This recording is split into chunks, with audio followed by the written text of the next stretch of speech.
Kembali lagi di segmen DSS Daily Struggle of SMK. Di Podcast Suara 8, we can hear your voice. Sebelum kita lanjut ke topik, kita ngomongin dulu nih Kak, jargon SMK Negeri 8. SMK Negeri 8 Semarang, idola, inovatif, disiplin, kolaboratif.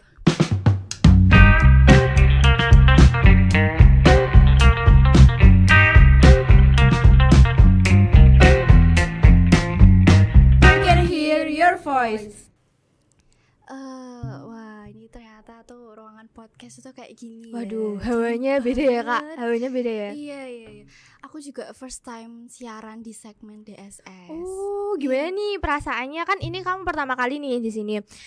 Masih grogi kan? Pasti dong, pasti dong.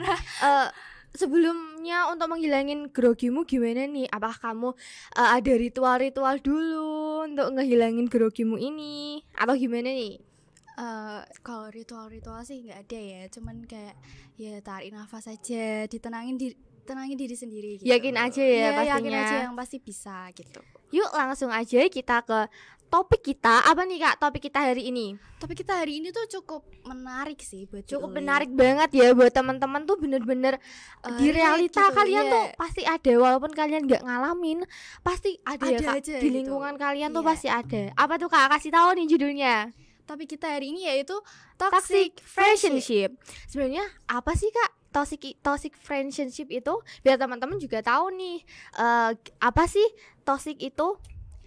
Menurut aku ya, nggak menurut aku sih, aku baca banyak referensi gitu. Toxic friendship itu menurut aku teman-teman atau lingkungan pertemanan yang mereka itu di mana-mana itu kan teman itu kan selalu mendukung kita, support system buat kita. Kalau kita butuh teman curhat, mereka ada, pasti ada, kayak selalu ada di susah maupun senengnya. Betul. Ya Kak. Nah kalau toxic friendship ini tuh mereka malah sebaliknya, mereka malah sebaliknya mungkin ada yang menjatuhkan juga ya Kak, sedihnya. Aduh sedih banget ya, kayaknya tema hari ini agak sedih tapi kita menarik menarik nih gitu.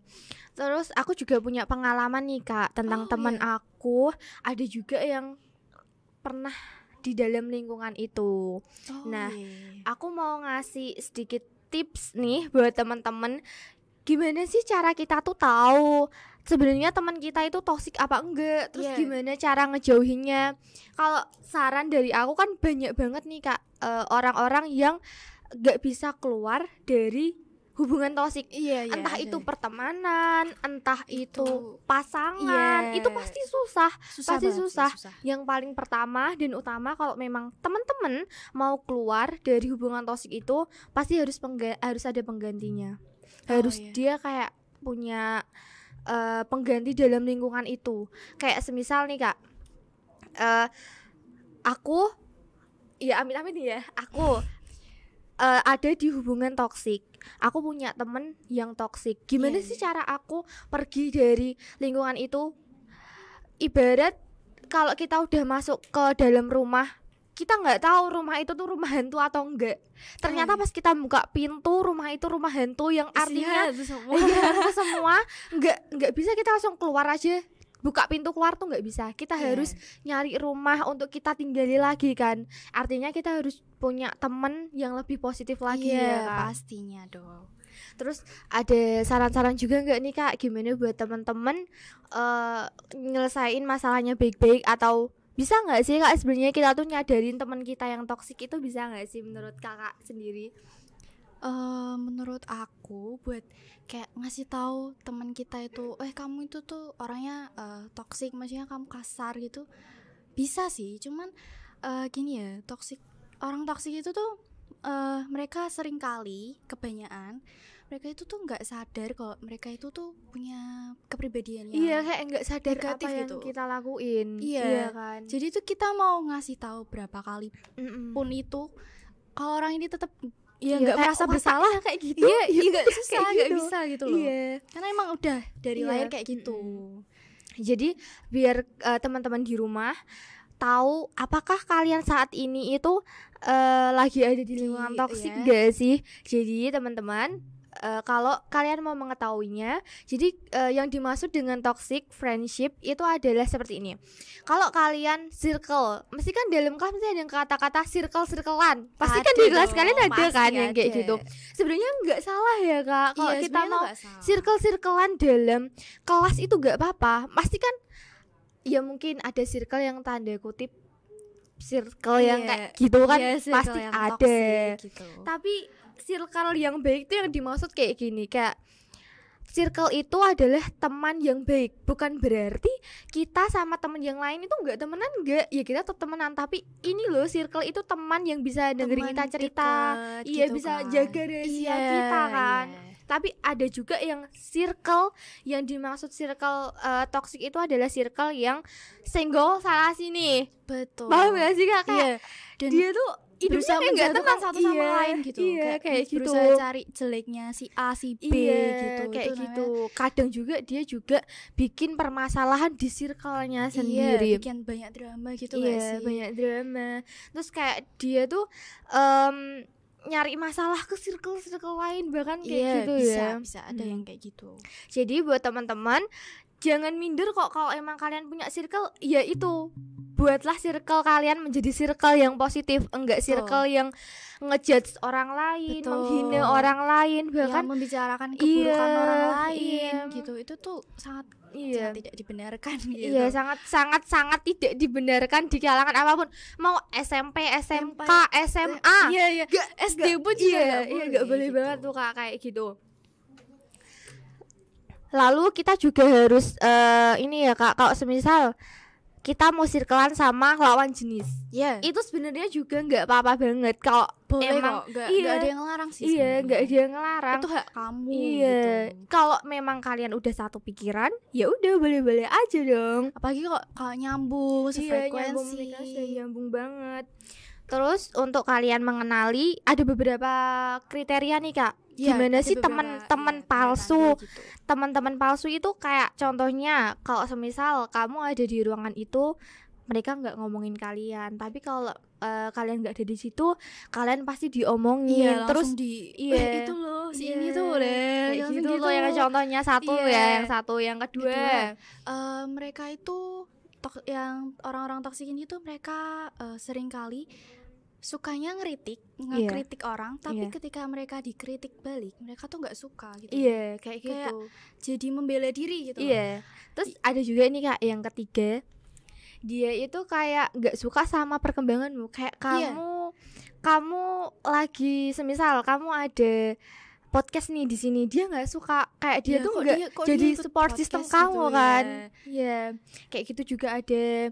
Terus gimana sih cara kita ngejauh dari itu? Yang pertama mungkin beri ruang antara kalian gitu ya, maksudnya ya tetap berrelasi tapi kayak dijarakin sedikit gitu loh, nggak sering-sering terlalu sering-sering bercanda, karena itu efeknya bakalan ke kalian juga, bakalan jelek ke kalian juga.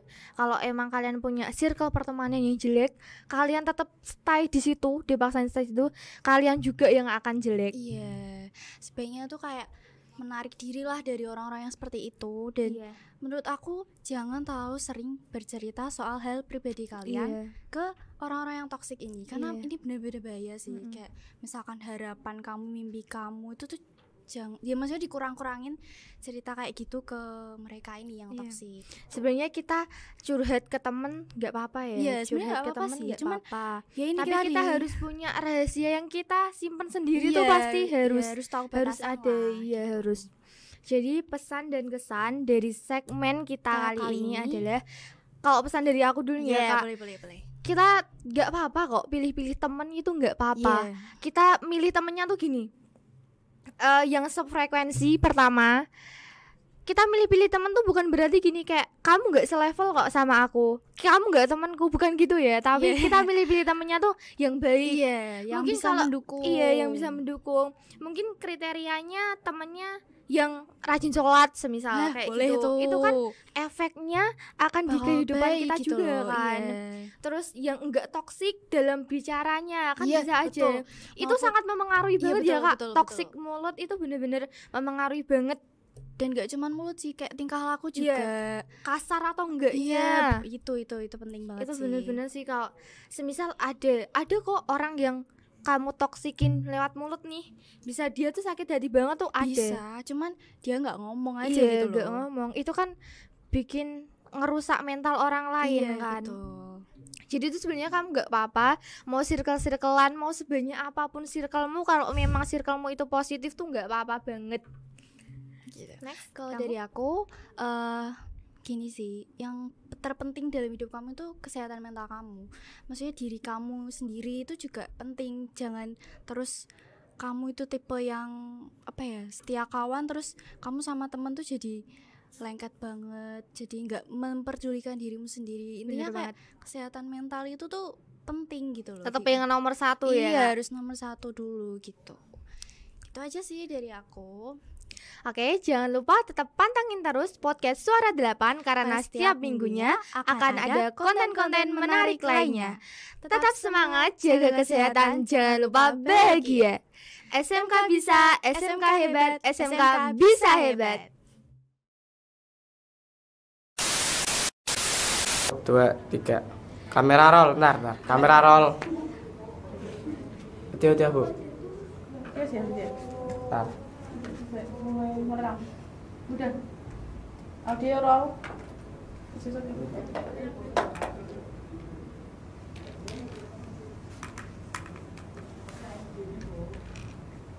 Ayo. 1, 2, 3. Halo teman-teman, kembali lagi bareng kita. Sahabat aku.